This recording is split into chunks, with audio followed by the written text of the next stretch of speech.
আওয়ামী লীগের সাবেক কেন্দ্রীয় সাংগঠনিক সম্পাদককে নিজ বাসার সামনে থেকে অপহরণ করে দুর্বৃত্তরা। অপহরণের পর তাকে নির্যাতন করা হয় এবং দাবি করা হয় বিশাল অঙ্কের মুক্তিপণ।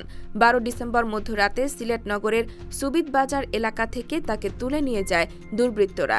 পরে রাত ৩:৩০টার দিকে গুরুতর আহত অবস্থায় তাকে সাগর দিঘির পাড় এলাকা থেকে উদ্ধার করা হয়। তবে আওয়ামী লীগ নেতার মুক্তির জন্য স্বজনরা অপহরণকারীদের দেয় বড় অঙ্কের টাকা। আওয়ামী লীগ নেতাকে অপহরণ, নির্যাতন এবং মুক্তিপণের বিষয়ে নাম প্রকাশ না করার শর্তে কয়েকজন কালবেলাকে বলেন, মিসবাউদ্দিন সিরাজ বৃহস্পতিবার রাতে একটি সিএনজি চালিত অটোরিকশায় করে বাসায় ফিরছিলেন। পথিমধ্যে রাত 12:30টার দিকে কয়েকটি মোটরসাইকেলে করে দুর্বৃত্তরা তার অটোরিকশার গতিরোধ করে। এরপর অস্ত্রের মুখে তাকে অন্য একটি অটোরিকশায় তুলে নিয়ে যায়। রাত ৩টার দিকে দুর্বৃত্তরা মিসবাউদ্দিনের মোবাইল ফোন থেকে তার পরিবারের সঙ্গে যোগাযোগ করে ৫০ লাখ টাকা মুক্তিপণ দাবি করে। পরে পরিবারের লোকজন ২৫ লাখ টাকা হস্তান্তর করে।